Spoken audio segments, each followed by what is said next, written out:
ஊராம்பட்டு பிரச்சனையை பார்த்தா நம்ம பிரச்சனையை மறந்துருவோம் அப்படின்ற மாதிரி பேசுற மாதிரி வந்ததுதான் பிக் பாஸ். நம்ம எல்லாருமே பிக் பாஸ் பார்த்துட்டு இருந்தோம் ஒவ்வொரு சீசனா. ஆனா இந்த சீசன்ல பாத்தீங்க அப்படின்னா, ஐயோ பிக் பாஸா, உடனே சேனலை மாத்து, இந்த வீடியோ போடாத அப்படின்ற ஒரு இது வருது. இல்ல உண்மையுமே அப்படித்தான் இருக்கா, இல்ல அந்த மாதிரியான பிம்பம் இருக்கப்படுதா? இல்ல உண்மையிலே அப்படிதான் இருக்கு. ஆக்சுவலா கரெக்டான டேர்ம் சொல்லணும்னா ட்ரையா இருக்கு. ட்ரையா இருக்கிறதுக்கு காரணம் நான் வந்து 2 விஷயம் பார்க்குறேன். 2 காரணங்கள் பார்க்குறேன். முதல் காரணம் வந்து கண்டஸ்டன்ட்ஸ் ட்ரையா இருக்காங்க.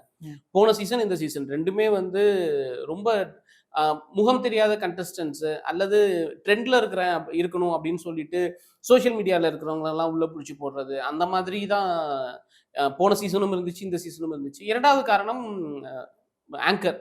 அவங்களுமே கமல் உலகநாயகன் மாறினதுக்கு அப்புறம், விஜய் சேதுபதி வந்ததுக்கு அப்புறம் போன சீசனும் இந்த சீசனும் அவர் சைட்ல இருந்து ஒரு ட்ரைனஸ் இருக்கு.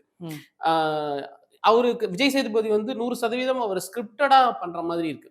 பிக் பாஸ் எல்லாருமே சொல்லுவாங்க, பிக் பாஸ் உள்ளார இருக்கிறவங்க எல்லாம் ஸ்கிரிப்ட் படி பண்றாங்க அப்படின்னா அது இல்ல அப்படிங்கிறதுக்குள்ள எல்லாம் பிளான் பண்ணி வச்சிருக்காங்க. கண்டஸ்டன்ஸ்குள்ளார பிளான் பண்ணி பண்ணுவாங்க. அவங்க ஒரு கேம் விளையாடுறதுக்காக பிளான் பண்ணி பண்ணுவாங்க. பட் ஒரு டீம் உட்கார்ந்து ஸ்கிரிப்ட் பண்ணி இதை நீங்க பண்ணுங்கன்னு சொல்றது கிடையாது பிக் பாஸ். அப்படின்ற பிம்பம் இருந்துச்சு. பட் அது இல்லைன்னு போக போக மக்களுக்கு புரிஞ்சிருச்சு.